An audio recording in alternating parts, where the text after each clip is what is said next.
Marami nating kababayan ang nagsisimula ng dumagsa sa Baguio para magpalamig ngayong tag-init. Kaya naman ngayon pa lang, fully booked na ang mga hotel sa City of Pines mula Huwebes Santo hanggang Sabado de Gloria.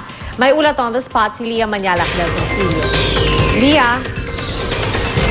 Pia, kung hindi nyo na matagalan ang init dyan sa Metro Manila, tara na dito sa summer capital pa rin ng Pilipinas, syempre pa ang Baguio City. Hindi pa man Holy Week, dagsa na ang mga turista sa Baguio. At bakit nga naman hindi, lalo na't malamig ang simoy ng hangin dito. Siyempre, kung nasa Baguio City ka, hindi kompleto ang pasyal kung hindi dadaan sa Burnham Park. Sa halagang 40 to 50 pesos kada oras, ma-e-enjoy mo ng magbisikleta. Patok pa rin sa mga bata at maging matatanda ang pagsakay sa bangka na nasa 100 hanggang 200 pesos kada oras. Mapa first timer man o ilang ulit nang nakabalik ng Baguio City, hindi pa rin daw nakakasawa ang mamasyal dito. Fun siya kasi first time naman namin pumunta dito plus yung weather pa, medyo mas okay siya for summer. Napuntahan ko na lahat.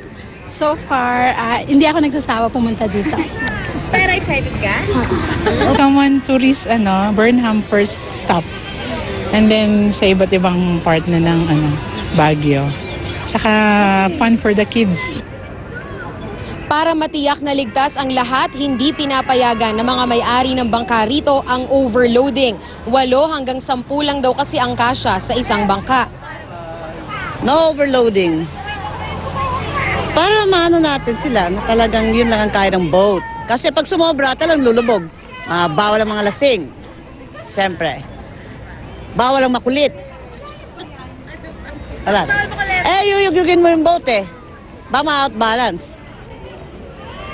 Kapag Holy Week, umaabot daw sa 20,000 pesos kada araw ang kita ng mga may-ari ng bangka dito at kada 30 minuto may sumasakay.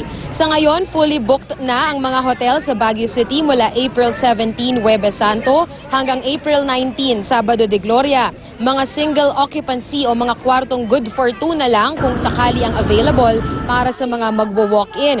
Pati na yung mga transient house o mga pinapaupahang bahay dito, fully booked na rin.